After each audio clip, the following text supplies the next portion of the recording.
First, the next three meeting dates are November 4th, December 1st, and January 5th. I guess on November 4th, we'll know if we still have a country. And being the day after Election Day.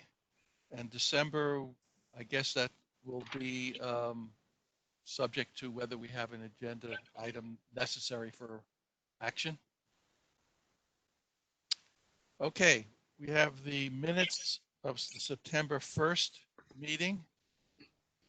Does anyone have any comments or corrections or additions to those minutes?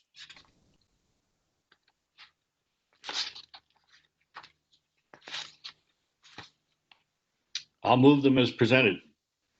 Can we have a second? I'll second. This is Holly. Thank you, Holly. Bill, want to call the roll, please? James Arndt, I'm here. how do you vote on the minutes? Okay, as approved. Okay, Robert Barron, Yes. Dwight Douglas, Yes. Daniel Finger, Yes. haven't seen Jimena Francella. Okay, do we have Hugh or perhaps Gail for DPW? No, not yet, okay. Holly Hasbro, Yes. Richard Hyman, Yes. Vincent Kopicki, I think I see Nat here for Vincent. Yes. Thank you. Kathy O'Connor, Yes. I haven't seen Bernie Tomes. And I haven't seen Rini. Okay, there you go. Okay, thank you. Someone has some noise in the background. I'm not sure who, but maybe they could check. Okay, chairman's remarks. I have one remark and one question. At the planning board meeting in Portchester last week, one of the planning board members complimented the county letter that came to them on a particular issue, saying it provided some good input to the process. So I thought that was nice. And secondly, I have a question. Have we heard back from Con Edison since the letter we sent asking for them to get back to us? So we are working through the county executive's office, and the county executive's office has reached out to the government relations person, and they are working on getting us an appropriate speaker to come to your board. They have said that they would be happy to do so. They're just getting us the appropriate person. Okay, things are still going on. On my block alone, 3 large maple trees that were healthy were not trimmed, but were cut down to the ground. And we're talking about 40-foot high trees.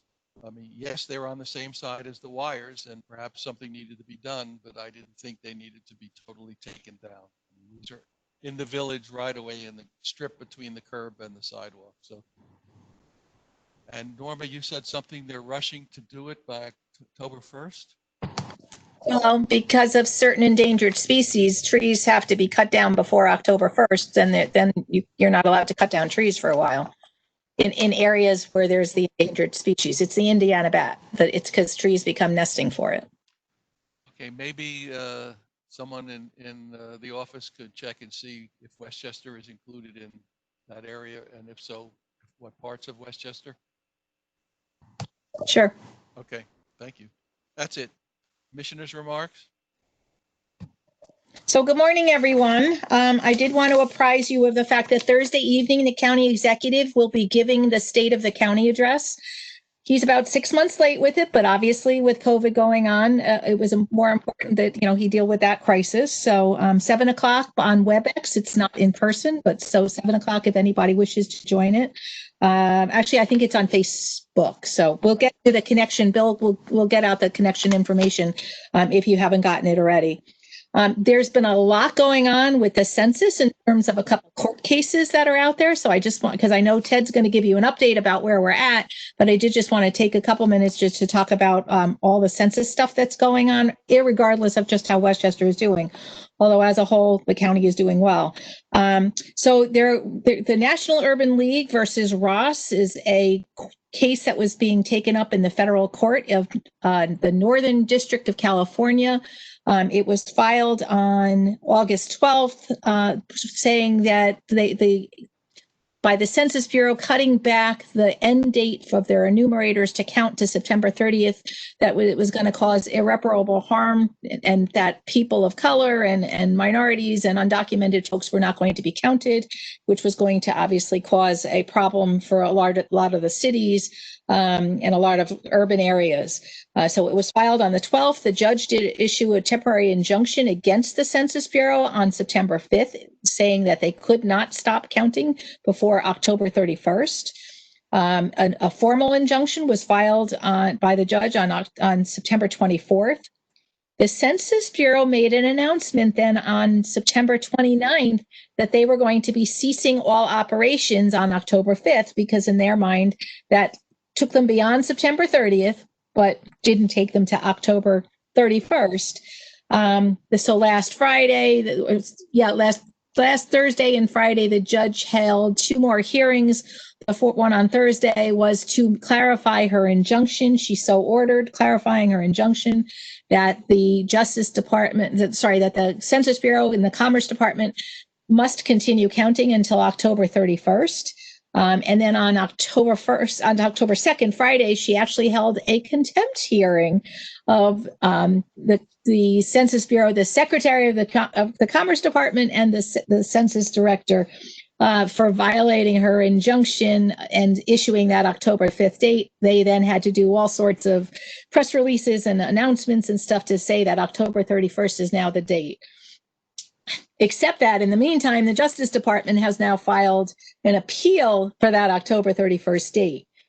So what's interesting and why this is important is because the Census Bureau, by the Constitution, has to deliver to the president on December 31st what the count of the country is. And the Census Bureau has already said that they're past the date that they're going to have the ability to do that, and to provide the local data that municipalities like New York State and other states will need to be able to do their redistricting by the statutory date of April 1st. And so if we're already past that, then what difference really does it make? They should have gotten an act of Congress to actually extend that date. The House actually acted on that as part of the HEROES Act, but because the Senate never took that up, it never actually got officially extended. So what we're noticing here, the Census Bureau put out a press release yesterday afternoon that they have now counted 99.6% of all housing units in the entire country. And when you actually go and look at their list, it says that they've counted 99.7% of the housing units in New York State, which means that 36% of the housing units in New York State have been counted by the census enumerators. But the interesting thing is that the self-response rates continue to go up. So again, why this is important is because we believe that the census enumerators went out and knocked on the doors up to 6 times. And if somebody refused to answer, that the census enumerators then took that data back, and a supervisor made the determination that nobody lived there if nobody answered after 6 times of somebody knocking on the door.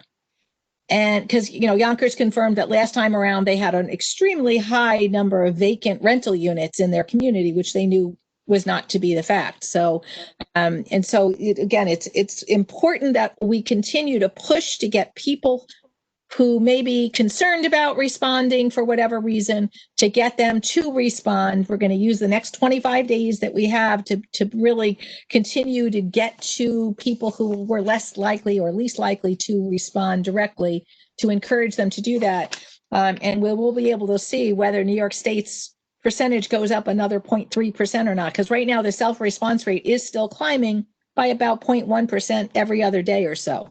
So, we're definitely still making progress. As a whole, Westchester County now is at 68.8%. We are almost a whole percentage over what we did in 2010, what our response rate was in 2010 and in 2000, by the way. We're 0.9% over 2010 and 0.8% over our 2000 response rate. So we're doing really well. And on top of that, 33 of our 43 municipalities have also exceeded their 2010 census response rate. So more than 76% of our municipalities have also exceeded the 2010 response rate. In fact, we have 7 municipalities with response rates of over 80%. So really, Westchester County is doing very, very well, but we're going to use every day of these next 25 days to get even more people counted. So that's my report, Richard. Thank you, Norma. Okay, next on the agenda, referrals, ratification of actions taken by staff in response to planning and zoning actions referred to the County Planning Board August 16th through September 15th. Does anybody have any comments? I do, Richard. Go It's ahead. Rob Go Barry. ahead, Rob. I mean, the referrals once again were excellent. My only comment was on Elmsford 20-001. And it's, one of my concerns is that the development is it's going to be a cul-de-sac. And whereas, Lucas told me that it doesn't explicitly preclude future development south of this development. It concerns me that even the sort of possibility of precluding it and the cul-de-sac nature of this development.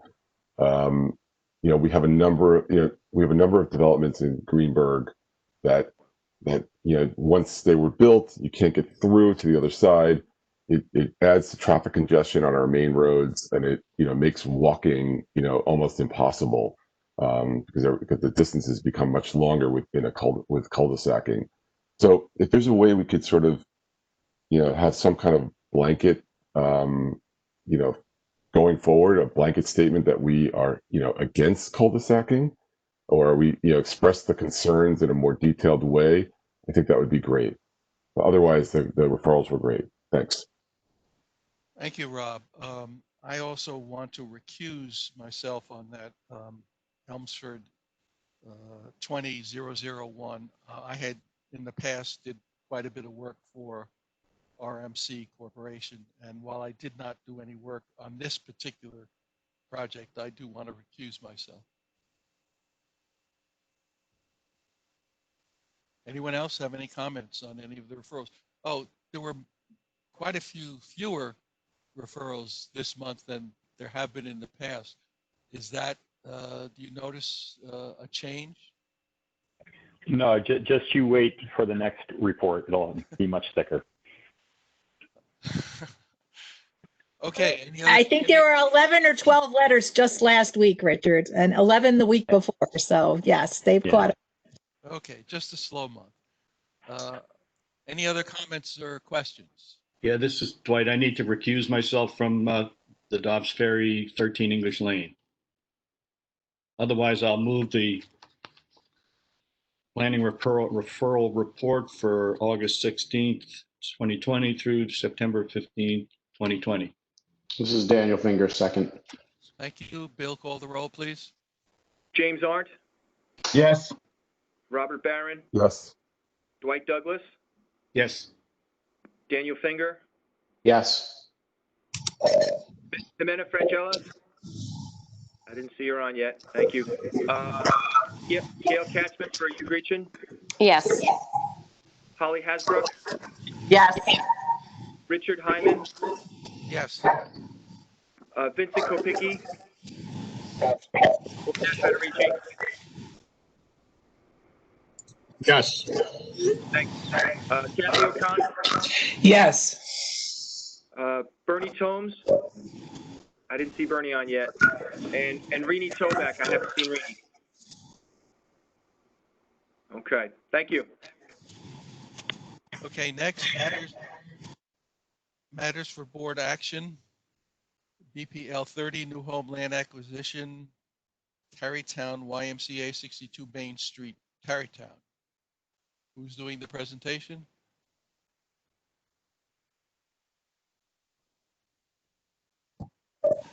Leonard is supposed to be doing this. Is Leonard on? Leonard, are you on mute? I spoke to Leonard a little while ago. He's still having trouble. I can walk over there. He's here. He's going to share his screen.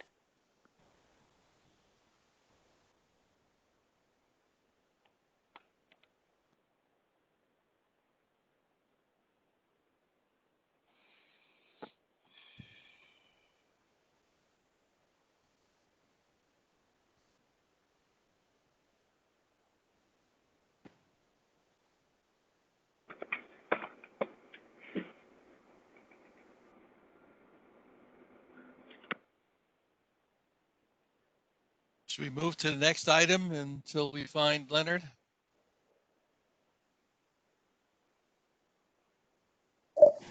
Michael, are you seeing that Leonard's getting on or no?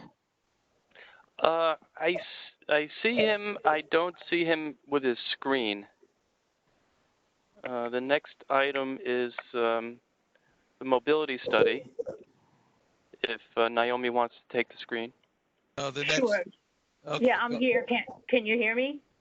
Yes.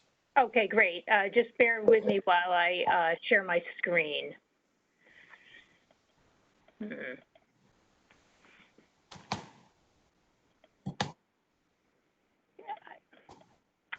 I'm not sure what's going on because the share icon is grayed out. Michael, can you move the host presenter icon over to Naomi?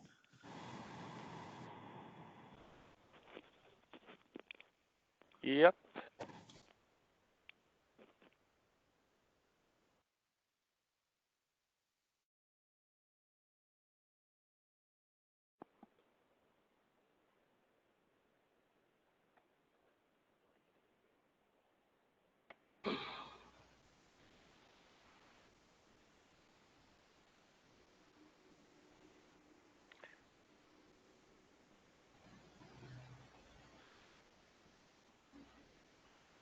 Okay.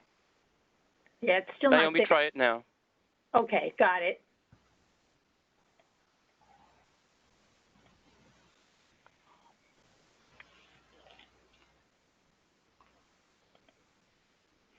Okay, good morning, everyone. Today we're going to talk about our county mobility and bus redesign and the impacts of COVID-19 on our planning efforts. I'd like to begin with just an overview of some of the issues that provided the impetus for us to do this study in response to overall trends of an increase in traffic and decline in bus ridership, which we've been seeing for a while now. These include the popularity of transportation network companies such as Uber and Lyft, a changing economy, people working anywhere, anytime, increase in e-commerce and decline in brick and mortar retail, overall low gas prices and generally low cost to own a car, and then underlying low density development, which yields hard dependency. And then the big unknown here is COVID-19 and what the long-term impacts of that is going to be, especially with an increase in telecommuting. This shows the overall approach that we're taking to this for this study. We're looking at the county as a clean slate, identifying travel patterns, and then identifying the best way to serve different travel markets. And in some cases, fixed route bus service is the solution. But in other cases, we're looking to other types of mobility options, such as on-demand service and microtransit. We're weighing different trade-offs associated with those, and a major component of our project is engaging the community and key stakeholders. This shows the status of the study, where we are now. We had a kickoff back in February. We developed goals and guiding principles. We're looking at a lot of data concerning population, employment, travel flows.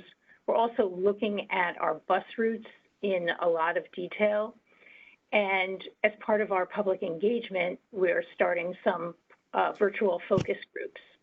We also have a website that's shown here that should be up and running by the end of the week, I'm told.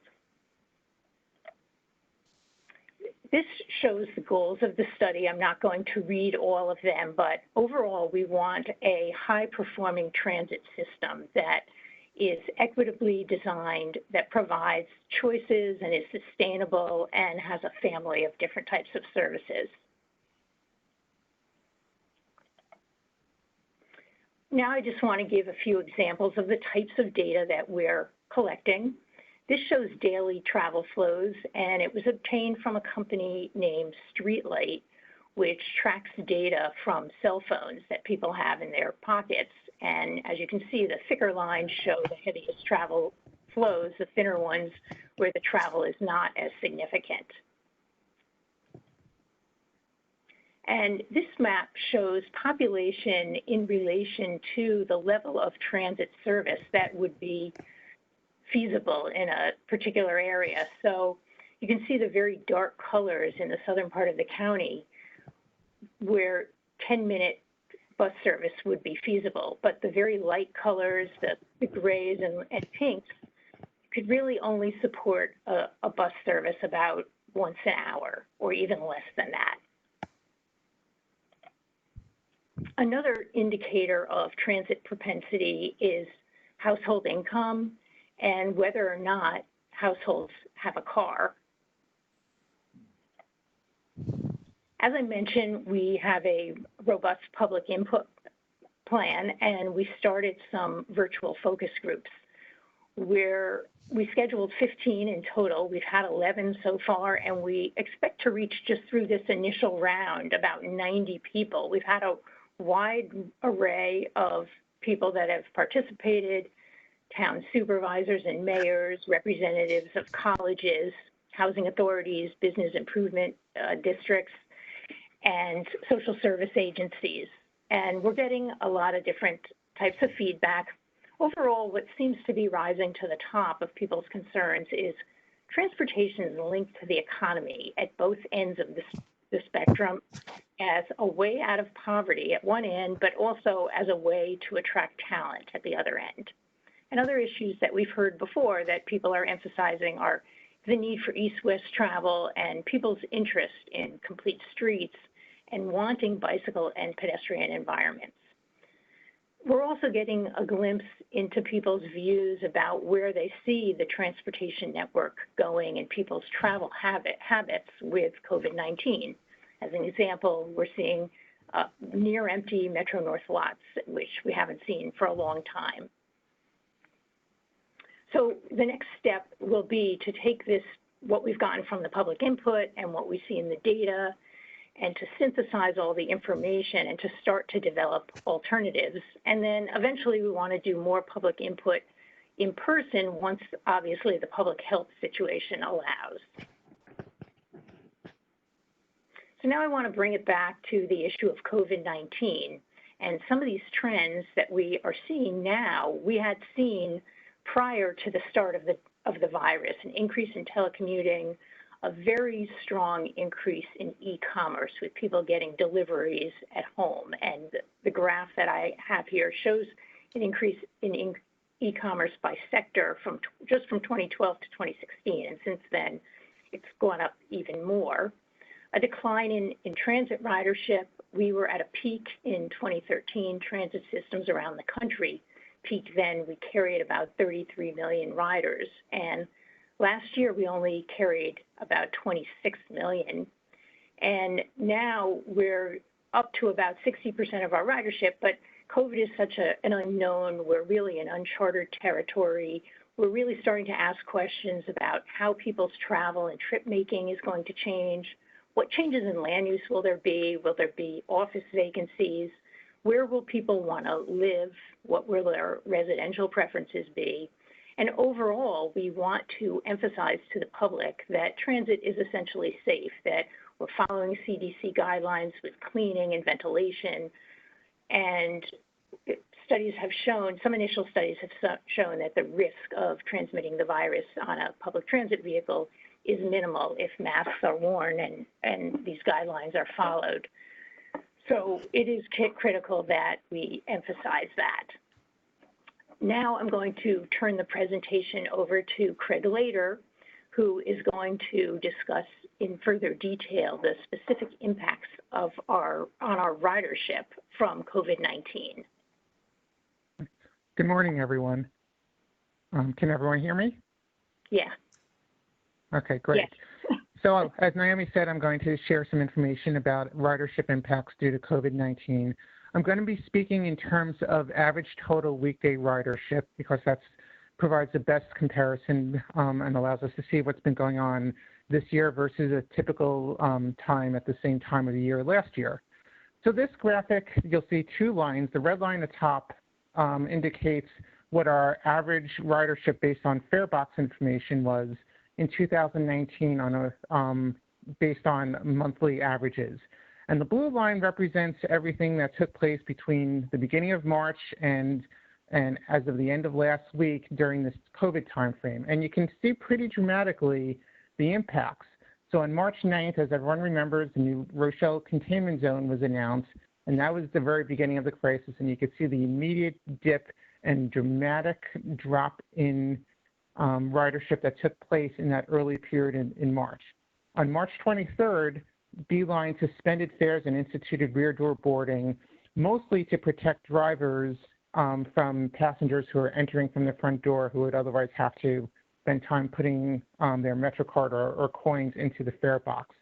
So we saw a little uptick based on some people who were taking advantage of the fact that there were no fares, but that again dropped very quickly. A week later, we instituted reduced service, so we started operating our Saturday schedule, which is obviously less frequent than weekdays, as our weekday service. And from April 1st through mid-June, we were operating this enhanced Saturday service, and we had essentially gone down from a baseline of mid-80,000 passengers in the mid-80,000 range based on automatic passenger counter data. We have the luxury of being able to count our passengers on a daily basis automatically on board, and that dropped to as low as about 22,000 on average throughout most of April.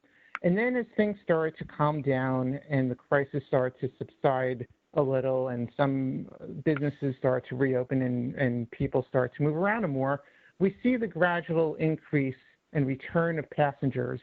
And you can see a spike right where we enter the blue zone, which is when we resumed our normal weekday service as a result of passengers coming back and a result of the reopening process. Phase 1 of reopening in Westchester began on around May 26th, and you could see around May 26th is when we start to see a little bit of a gain. Phase 2 we entered around June 8th. I don't know the exact date, but you could see we saw a pretty significant increase then in ridership. And then again, phase 3 we entered on June 22nd, I believe.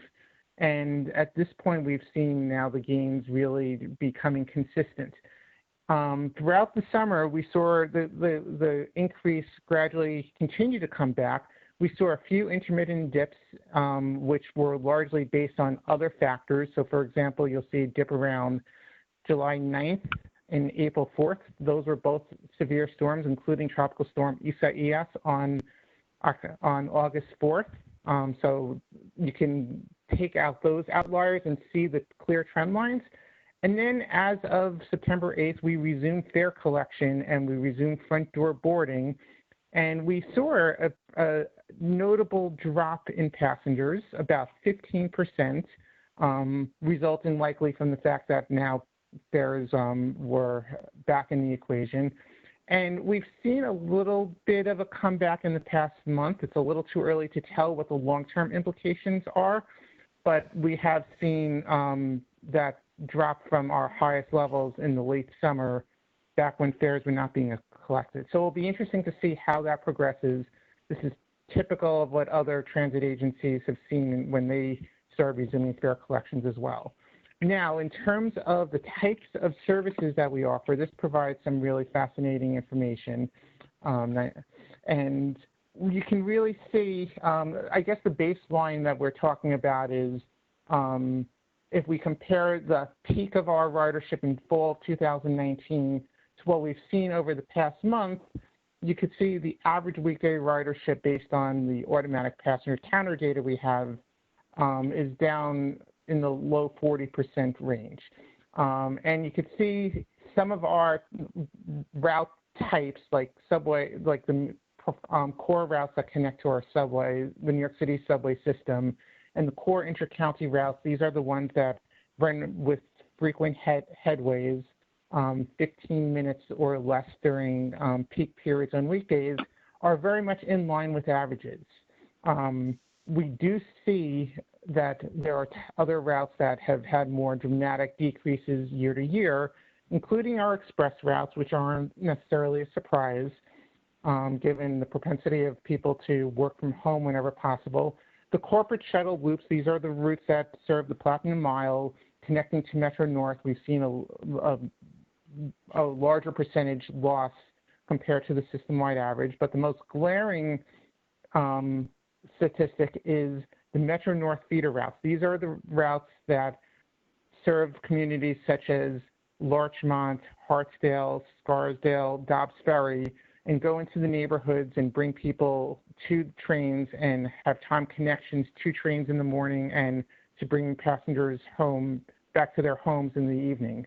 And we've seen a drop of almost 90% on these routes, which, as Naomi mentioned, isn't a surprise given that as of last week, Metro North average weekday ridership is down nearly 80% from a year ago as well. And given the changes in telecommuting patterns, this is not a surprise, and it will be interesting to see how this progresses. But as of now, these routes have just been really hard hit. The other statistic that type of statistic I would like to share is based on key trip origins and destinations.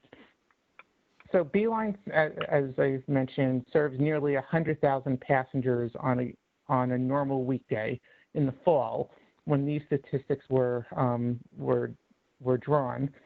And you can see certain areas have performed better in terms of the recovery than others based in terms of the recovery of the Beeline system. So downtown Yonkers sees nearly 10% of all Beeline passengers use stops in the Getty Square and vicinity area, and they're down about the same as the countywide average on Beeline. White Plains, the Trans Center, is down a little more than average, which isn't a surprise because we saw the routes serving the more urbanized areas in the southern part of the county did perform better throughout the crisis than those that were serving the mid-county and northern portion of the county. New Rochelle saw lower than system average decreases, as did Petrillo Plaza and downtown Mount Vernon, slightly below average. But again, some of the more fascinating data points are that Cross County Shopping Center, which typically would see 1,600 or so passengers, only lost 25 to 30% of its passengers compared to the system-wide averages. So while we all saw the impacts of COVID on retail and employees in the retail sectors, that has come back quicker than the rest of the system. Conversely, you can see what's happened at a place like Westchester Community College, where we were getting about 1,000 passengers a day, or nearly 1,000 passengers a day, and with classes not taking place, we're seeing virtually no one ride to Westchester Community College. Same thing with Empire City, where you could see that was a significant trip generator as well, and we're down 60 or so %. So you can really tell and hone into specific routes, specific destinations, specific trip generators to get a sense of what is happening as a result of COVID on bus service and Beeline service in particular. And we'll continue to report, and we're happy to provide any other information that anyone may be interested in seeking. Thank you very much.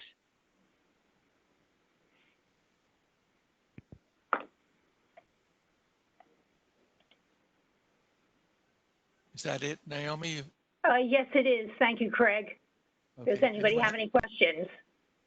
Anyone have any questions? This is Rob. It was a great presentation. Is there a way we can get a copy of that, please? Yeah, definitely. Thank you. I think it'll be part of the meeting record. Okay, have we gotten Len online?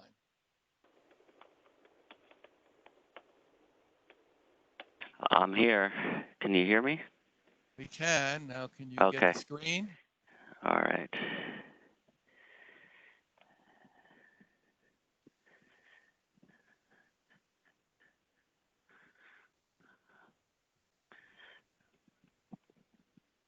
Michael. Len, just give me a second. I have to Okay. get you up in. Okay. Thank you.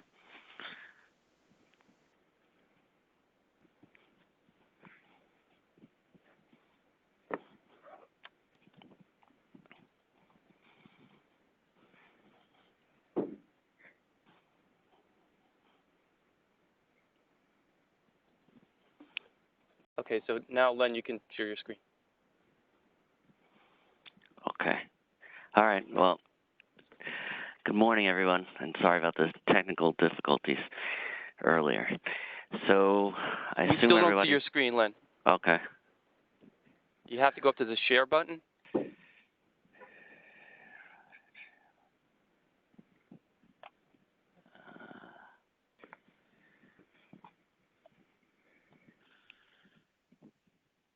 Okay. All right. Hold on.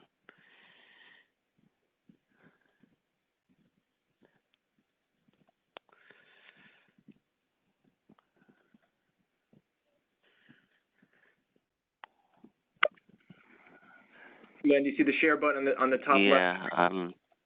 Share contact. Yep. Yep.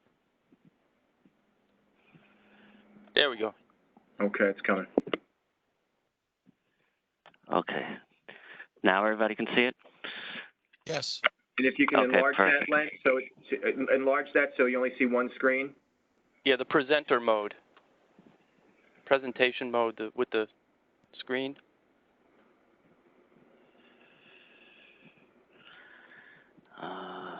With the computer I think screen. I did the. Okay. Yeah, I think I did the wrong screen. All right.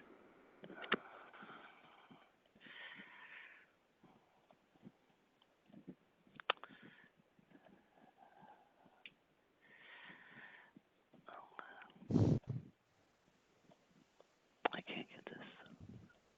You have to go back to share and share the other screen. Okay.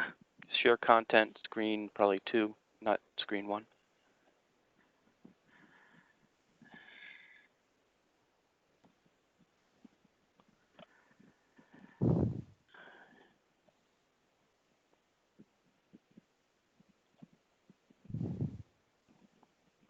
There you go. Okay. Sorry about that. So here for 62 Main Street in the village of Tarrytown. It's a fair and affordable housing development proposal. And this is the overall location in downtown Tarrytown. You can see Broadway cutting through in the Hudson. And then this is an aerial view of the exact location, which is just up the hill from the Tarrytown train station and in downtown Tarrytown along Main Street. It's the actual site of the Tarrytown Y today. So the development will include the partial demolition of the former Tarrytown YMCA, and then the front building, the historic YMCA building that fronts on Main Street, will be saved and incorporated into the new structure. The construction will be phased, and that will allow the existing tenants, 35 existing tenants, single male occupancy, to remain in place. The construction will be phased in a way that the old building is where everybody is housed today, and that will remain as such. And then the rear, which is the newer part of the Y structure, will be demolished, and the new construction will happen there. And then the 35 existing tenants will be moved to the new building as the old Main Street building is completely gutted and rehabbed and converted into the apartments. That'll preserve the tenancy. There's no relocation outside of the premises. And at the end, if the 35 existing tenants want to move from the new section back to the old, they have the option, or will have the option of doing that. Also, the existing tenants, just an idea of, they have a median age of 61 years of age. And in terms of the future rents, so right now they pay very low rents, which is one of the reasons why the Y has financial difficulties and was unable to maintain the housing. the development will set aside approximately 1.2 to 1.5 million of tax credit equity that will be held by the Housing Action Council.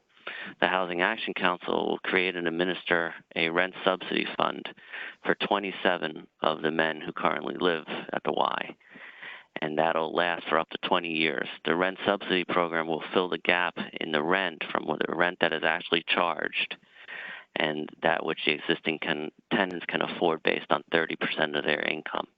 The other 8 existing tenants, the development has applied for project-based Section 8 vouchers, which they expect to be awarded to them from the state, and that'll allow those 8 tenants, existing tenants, to pay 30% of their income towards rent.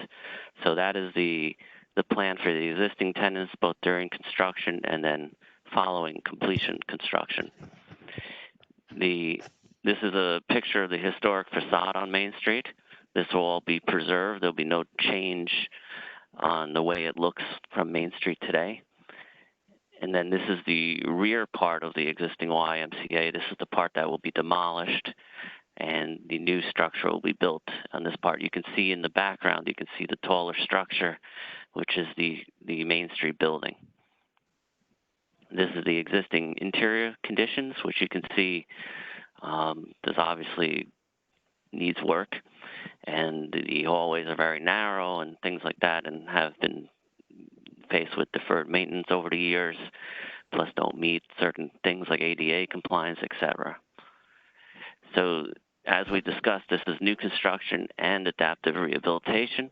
It'll total 108 rental apartments for seniors 55 and over, and then there will be 1 employee unit.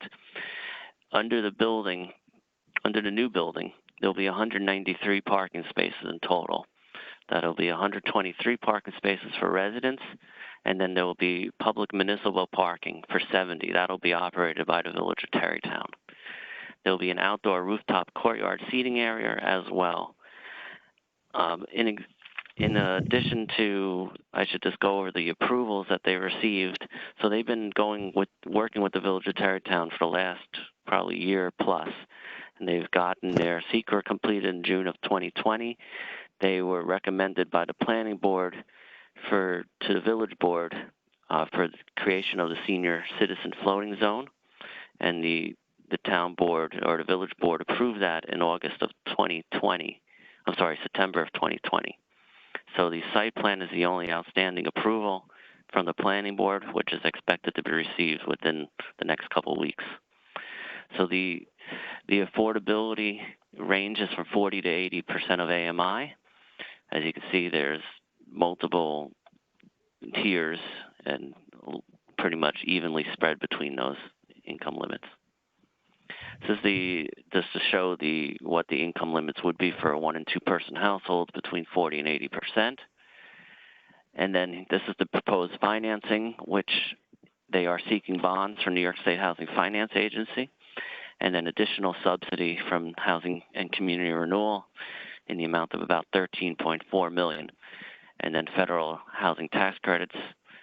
They are seeking from the county $5 million, which equates to about almost $46,000 per unit for new homes land acquisition. And then they're getting some money, a little bit of money from NYSERDA for the energy improvements, and they are also getting subsidy from Asbury Terrace, which is a affordable HUD financed building in Tarrytown, actually right across from the train station. It's an affordable family building that is being refinanced and rehabilitated and will maintain its affordability well into the future. And as a result of the sale, the $8 million acquisition for Asbury Terrace will be given a subsidy to this development. This is the rendering of the proposed building. You can see on your right is the Main Street, and then the frontage or facade of the old Main Street building, and then the new building to the rear. You can see the solar array on the top, on the roof, and in the background, you can see the Tarrytown Railroad Station, the Hudson River, and the park along the river. I should also note there's the senior center and whatnot right in that park as well, which is in close proximity to the development. This parking lot right here is a municipal parking lot, and this garage right here is the entrance to the 70 municipal spaces. The entrance to the residential spaces will be on the other side of the building, so they'll be separated in terms of access. And this is just a view on the sides. You can see, actually, this is the top pictures from Main Street, looking to the south. And you can see the new building in the background and the Main Street facade. And then this is from looking to the east, and that is along Window Park. And you can see the Main Street facade on the left, and then the new building and the entrance to the resident parking. You can see the garage-looking entrance there as well. And I'm happy to answer any questions that anybody may have at this point. I have a quick, I think easy question. Is there going to be shuttle service from this building to the senior center that you mentioned? Because it's not really walking distance. The Village of Tarrytown, they operate a senior bus, which I believe the county has funded with CDBG. So they operate a bus that would be able to pick up seniors who are looking to or need a ride to the senior center, as well as other places as well within the village. Len, this is Richard. I have a couple of questions. The Okay. tenants are going to be in place in the front building while the rear buildings are torn down. Do we know if there's any asbestos or lead or any hazardous material in the rear buildings being torn down, and how the residents in the front building will be protected during that demolition? There is, those types of materials are present in the rear building. They will follow all, protocols. Basically, the way my understanding it will work is it will be completely cordoned off, so there will be basically there'll be a separation put up between the two, so the tenants will be protected and, as much as possible won't be affected by any construction, demolition, or remediation. I'm sure that's the plan. It's just that it might be tricky. Yeah. Tarrytown will have to be carefully monitoring. Mm-hmm. The other Correct. thing is the current rents that the seniors are paying, you said is quite low. Do you know Right. whether they are 30% of their income or less? Actually, from what I understand, most of the rents are in the range of $500 to $600 a month, which is actually higher than 30% of income for most of the tenants. So not all the existing tenants, but a good amount of them will actually see their rents decrease upon the completion of this development. So as a percentage of their income, it'll be more in line with where it should be. And this is a 50-year. Correct, 50-year affordability. Yep. Len, you were just saying though about they're going to see their rents decline, but you described a rent subsidy fund that would sunset at 20 years. Is that correct? That is what the developer is proposing. So after Correct. 20 years, their rents there'll be an escalation in their rents. It's possible. I would assume at that 20-year mark that the Housing Action Council, the developer, would work with the tenants and see what solutions they can come up with. I would think that, Wilder Bolt are having a long history doing affordable developments in Westchester County would not, proceed with a huge rent increase on these tenants at that time. Does the rent subsidy being provided by the Housing Action Council only apply to the current residents? So if, for whatever reason, some of the current residents move out and the unit is reoccupied, would the person moving in have available the subsidy, or would they then just go back to I mean, how would their rent be covered during the first 20 years?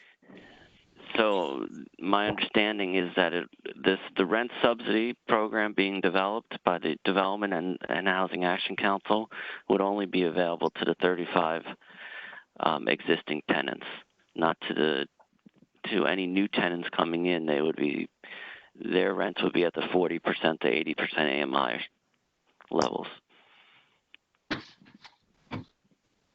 These are senior citizens by and large. Is that why they do a 20-year period? You're thinking that that's likely to cover the lifetime need of the folks, or Correct. That is accurate. They figure based on their own management of senior buildings throughout the county and throughout the region. That is Wilder Bolter. They've come up with basically an actuarial chart that assumes pretty much two of the existing tenants or three of the existing tenants will move out or other things will happen that they will vacate their units over each year, so annually. So by the time they reach about 20 years, they're figuring there may not be many of these existing tenants there today. So after 20 years, there will be 8 Section 8 project-based vouchers, and all the others will have no subsidy at all. They will be, yes, that is correct. There'll be 8 project-based vouchers, which are tied to the building. And then the rents, they'll be held to the restrictions between 40 and 80% of AMI, but there will not be any rent subsidy for those tenants, for all the new tenants, so to speak. The rent subsidy is strictly for the existing tenancy. But those new tenants will not be necessarily paying only 30% of their income.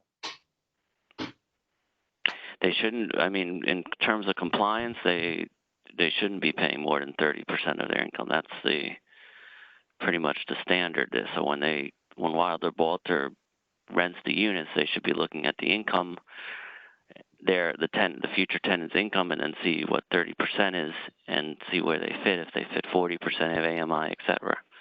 So again, the should be a must. Right. Any other questions?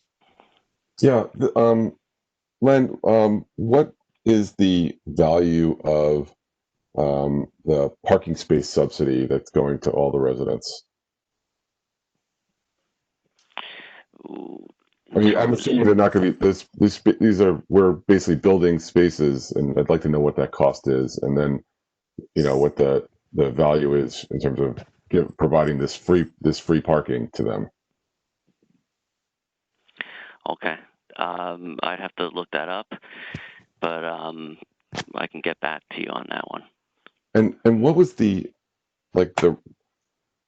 my thinking is these are senior spaces, this is senior apartments. If the people that I know who are older are any indication, a lot of them don't drive or stop driving at a certain point. Right. And what was the rationale to sort of separate the public from the residents? Because I would imagine that there might be some surplus parking spaces that get created as people get older, and so those could then be used for public parking as well and help the revenue flow for the building. I think the main thinking behind the 70 public spaces or municipal parking spaces is that parking in the village of Tarrytown is there's a high demand for parking. The retailers, merchants in that area, that was part of what so when Wilder Bolter went through the approval process, they met and spoke to the retailers in downtown Tarrytown, and parking was one of the things that they needed. And the village board also felt the same, that the municipal parking was very much in need. And that's been documented over the years. I think the village has done parking studies, et cetera, that have documented that need. I'm not arguing that, Len. I'm saying that demand is there. I'm just saying that if there's a way to sort of, when spaces are empty in the building for the residents, that those could then be reallocated as public parking to increase the supply. Okay. I'd have to check and see if that can be done. Yeah, And, 123 spaces may be more than that building needs, but Right. but if it has a separate entrance that's not available for municipal parking, then you're just going to have an empty garage. Right. Okay, I'm sorry. I misunderstood. Yeah, sorry about that. Question.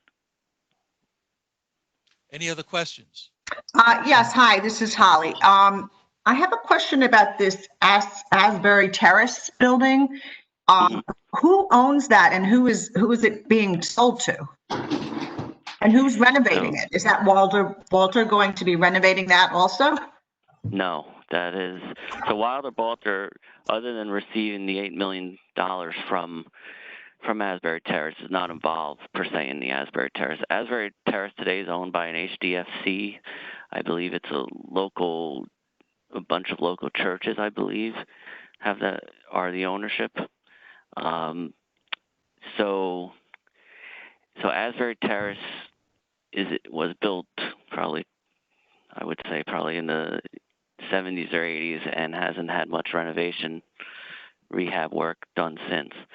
So the idea was to sell it and do basically an acquisition rehabilitation of that building. So they entered into a contract of sale with Mountco, who will basically take over the building, take ownership of the building. Mountco will do the rehabilitation of Asbury Terrace and then operate it for the next 30 years or 50 years as continued as affordable housing. There'll be no displacement of the current tenants. They are seeking financing through the county IDA, and I believe they've been induced already through the county IDA. Yes, they have. They were induced in their September meeting, and the building was built in 1972. So that's a totally separate developer, completely separate. Correct, yes. Any other questions? Basically, this will come back to us as referral for the site plan review that still has yet to be done, and some of the comments that Rob was raising about sharing the parking and stuff could be accomplished then. Is that to be expected? We already reviewed the referral. So, I mean, if the referral were to come back again, sometimes they're submitted a second time, we could make those comments. But we've actually already sent a letter on this. I think we should send a follow-up letter with Rob's comment.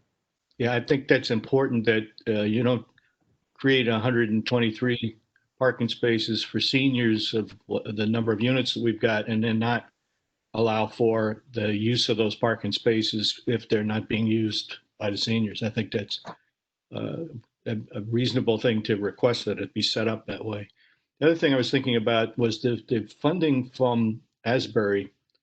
So the Mountco is purchasing the building from a religious group or whatever that has set up a development fund. And that religious group decided that they would want to invest the money they get back into this project at the Y. Is that what's happening? That is pretty accurate. Yes, it's a HUD building, so HUD any proceeds to a nonprofit, HDFC has to be reinvested, so to speak, in affordable housing. So they're basically following those guidelines. Okay, it seems like a good project to me. I think it's needed, and the developers are capable, and the county's role in providing financing as is put in this project is the kind of thing that we usually approve. So do we need a resolution on this now? Yes, we need a resolution. So if I can get a motion. Also move. Thank you, Dwight. Can I have a second? I'll second it. That's Jim. I'll second it. Thank you. Bill, call the roll. All right, James Arndt, Yes. Robert Barron, Yes. Dwight Douglas, Yes. Daniel Finger, Yes. Jimena Franchella, who I haven't seen, Hugh Greachin or Gail Katzman, Yes. Holly Hasbro, Yes. Richard Hyman, Yes. Vincent Kopicki, Ornette Federici, Kathy O'Connor, Yes. Bernie Tomes, Yes. and Rini Toback, who I haven't seen yet. Yes, I'm here. Awesome, Rini. Good to hear you. Thank you, Rini. Thank you. Okay. Thank you. Just Thank you, again, everyone. if we can send that follow-up letter to, I guess, maybe the Tarrytown Planning Board, if they're the ones reviewing the site plan, saying that the planning board reviewed the matter and has an additional comment. Okay, just two other things. One is adoption of the 2021 County Planning Board meeting schedule. It was sent out in your package.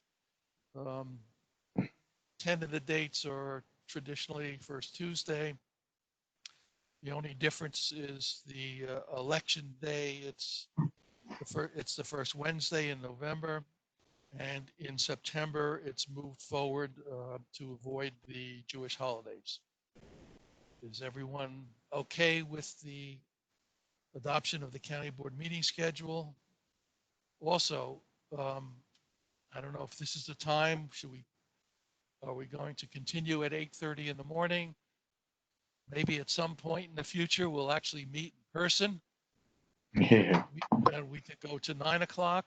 I know that we've decided for the rest of this year to keep it at 8:30, although 8:30 for the November meeting may be a little bit tricky this month. But anyone have any ideas about next year, about whether to be at 8:30 or make it 9 o'clock?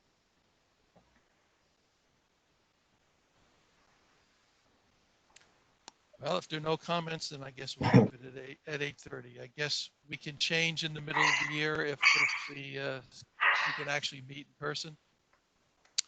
Okay, next on the agenda is a census update. So, Kate.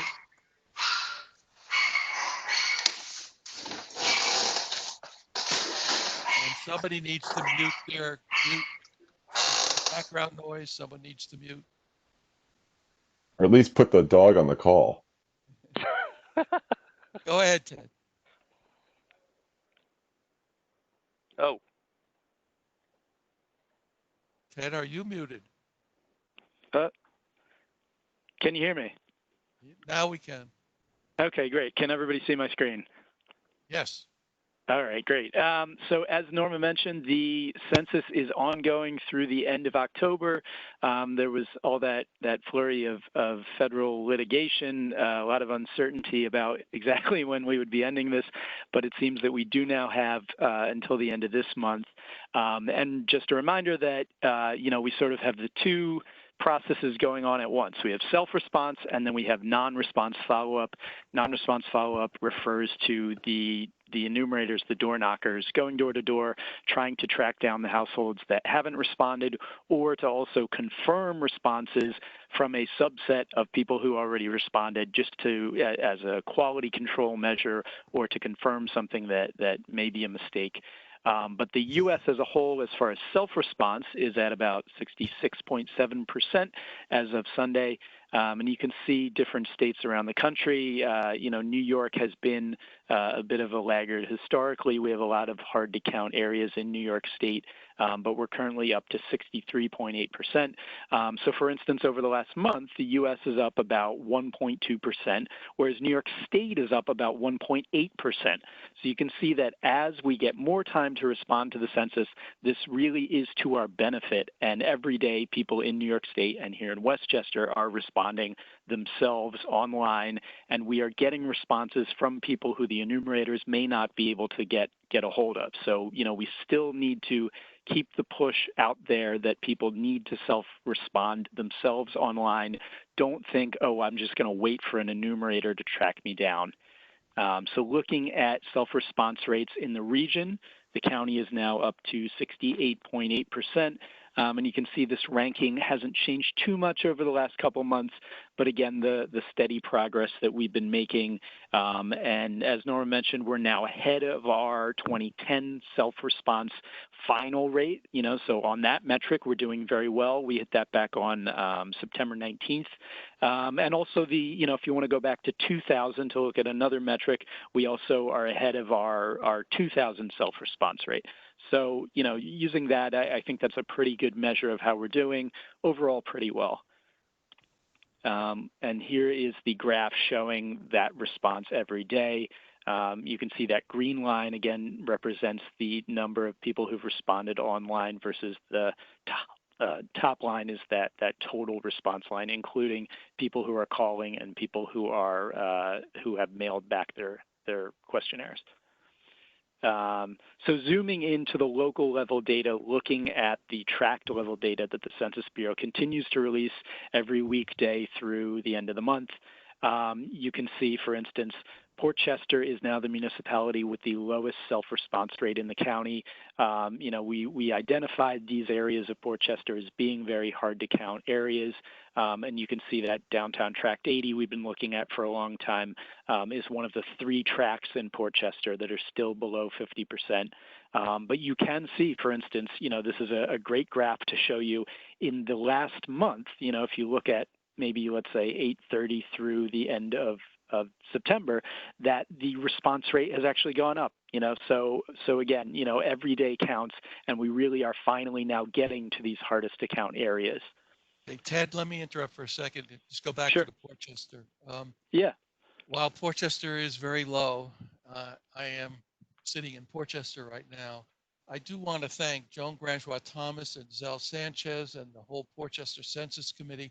They have been working tirelessly, going through parks, going through businesses, trying to get people to sign up. So it's not as if Port Chester doesn't care. We have been working very hard to try to get our response up. Unfortunately, there are factors that make it difficult. But, it's not for lack of trying. Oh, absolutely, and definitely, like we can see even, when local complete count committees are engaging in different activities, we can actually see the response rates go up every day. If an email blast goes out or if there's some kind of event or activity. So yeah, it's certainly not for lack of trying. Understanding the political environment right now and the fact that a lot of people, honestly don't always trust the federal government. This is certainly an uphill battle. So yeah, certainly not my intent to castigate any community. I wasn't accusing you. I was not accusing you. Sure. But yeah, sort of, I guess, the intent of looking at, our lowest response areas is sort of, to refocus our efforts on the areas that are really our opportunities to see more response in these areas, for sure. Mount Vernon, the municipality that we had identified early on as our hardest to count community based on the 2010 response rates and based on demographics, is no longer our hardest to count community looking at those self-response rates. It has really, shown a lot of progress over the last couple months. So for instance, over that last month, if you remember, the state and the county under 2%, Mount Vernon actually increased self-response rate by 2.7%. So they're now up to 57.1%.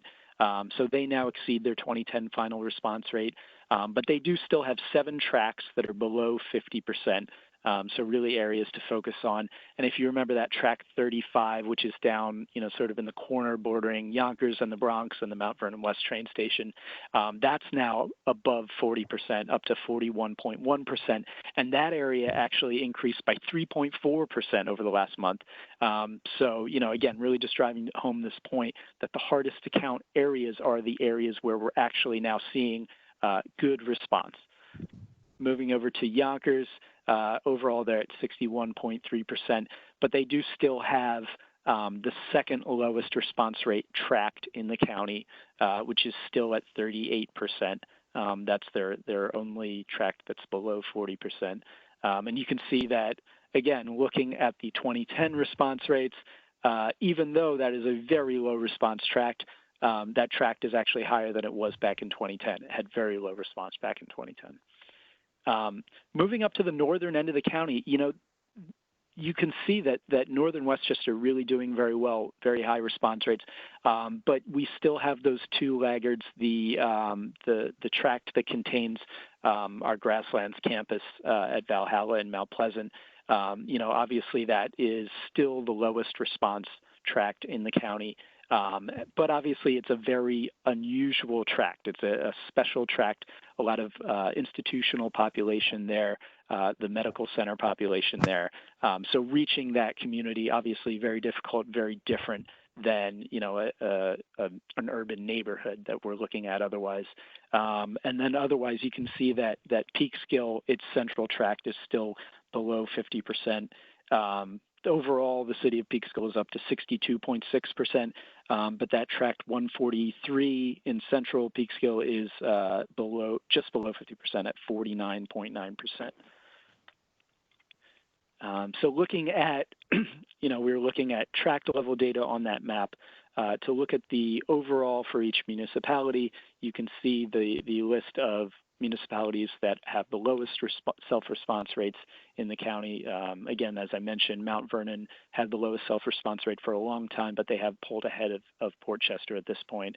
And you can see how those compare to their 2010 and 2000 final self-response rates, and that in many cases, a lot of them are pretty close or have exceeded their 2000 and 2010 rates. Looking at the municipalities with the highest self-response rates, you can see that almost all of them have exceeded their 2010 and 2000 response rates. In fact, all of them have exceeded their 2010 response rates. So really great response in a lot of these communities. Looking at the chart, you can't be not struck by all the red shading on this chart, which is indicating a municipality that has exceeded that 2000 or 2010 rate. And you can see, for instance, in some municipalities like Buchanan, with a current self-response rate of 74.6%, that while it's 4.5% behind the 2010 rate, they're actually 10 points ahead of the 2000 rate. So it can be useful to look at both as a reference to see municipalities where those response rates have differed over time. It's also, of course, important to note that, the 2020 census is very different from prior censuses for many reasons. It's the first census that is being conducted online. If you're talking about those 2010 and 2000 rates, those were entirely through the mail. So, it's a very different benchmark, but one nonetheless. So now looking at a different metric, again, we've only been talking about self-response. Those numbers did not include what the enumerators are doing, going door to door and trying to reach all those households that haven't responded. Unfortunately, the Census Bureau is not releasing, that tract level or local level data on the enumerators, but we can get data down to the census area census office level. So if you remember, the Peekskill area census office is the area census office that covers Westchester and Putnam counties. So their workload completion rate is about 98.5%, meaning that, the vast majority of the work for the enumerators has been completed. And you can see how we're doing compared to other area census offices in the region. You can see there at the top, Pauling ACO actually covers the other counties in the Hudson Valley. So it covers Rockland, Orange, Dutchess, Sullivan, and Ulster counties. So they're way out ahead. But you can see some of those New York City ACOs in Brooklyn and the Bronx that have the lowest completion rates. So again, we have the rest of the month to get all this done, and every day counts. So this is really the final push to get as much funding and representation that we can. Any questions?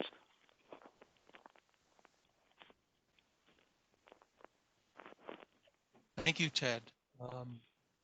Thanks. Is there any other business? If not, I will accept the motion to adjourn. So moved. Thank you, Dwight. A second? Second. Thank you, Rob. I think I heard everyone in favor, so thanks everybody for coming, and wear your masks and stay safe. Thank you. Thank you. Thank you. Thank you. Bye. Thank you.